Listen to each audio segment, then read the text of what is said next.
Hey there, welcome aboard. We are going to talk about something that I think you should know about. And if you're doing any sort of back testing with your trading, these numbers can definitely help. So let me share with you on my screen. And a lot of times, people say, hey, Walter, if you're such a hot trader, why do you work with other traders? Here's one reason why. I've known about these statistics I'm going to share with you in a moment for a long time. However, working with another trader, I've seen this kind of in a different light. And that's why I want to share this with you because this is a really, really cool way to use this. So let me jump into the charts here and we'll have a look. Okay, so if you trade any sort of similar, like Forex Tester is a good example, which is kind of my favorite.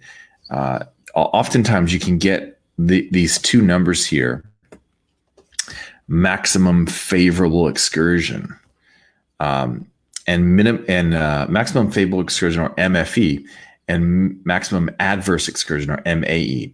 Now, these are kind of approximated. There's a proxy for these in Forex Tester. So what you're looking at here is I just did a back test. I dumped the data out of Forex Tester into Google Sheets. And so what I want you to pay attention to are these two columns here. This column right here is our maximum equity. So this is kind of like how well did things go? And then this right here is the minimum equity, or like what happened, like what was not so good, right?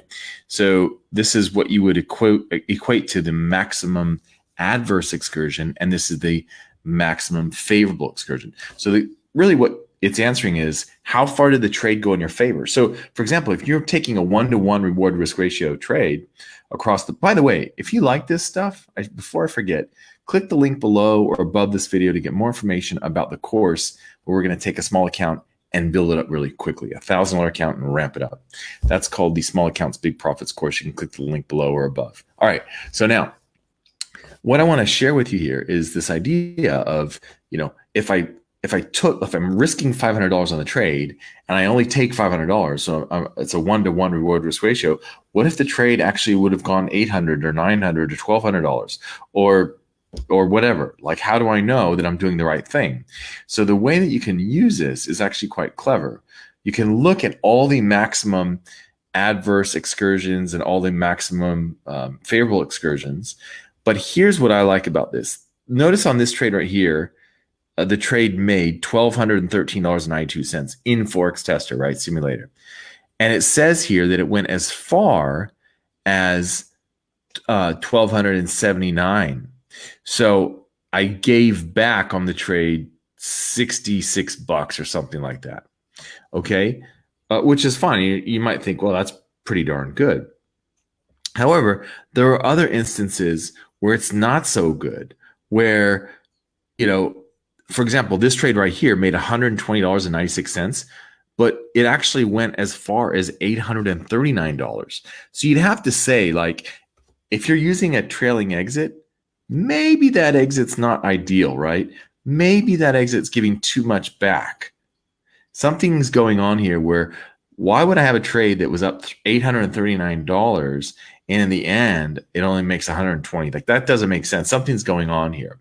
But not only that, you can take all of the maximum adverse excursions, for example, which is this minimum equity column here in Forex Tester, and you can figure out what's the median. And this is what I learned from one of my trading buddies or whatever. He's really big into data, and he shared this information with our inner circle group. And I was like, wow, that's really kind of a cool way of looking at this, because I've seen other people do similar things, but this is really cool. And I think you should look at this for your trading for sure. Obviously, you can use maximum favorable excursion, which is the blue column here, to figure out targets and things like that. And that's kind of obvious. But what's cool about the maximum adverse excursion, you can say, well, what's the median? In other words, median is defined as 50% or above and 50% or below.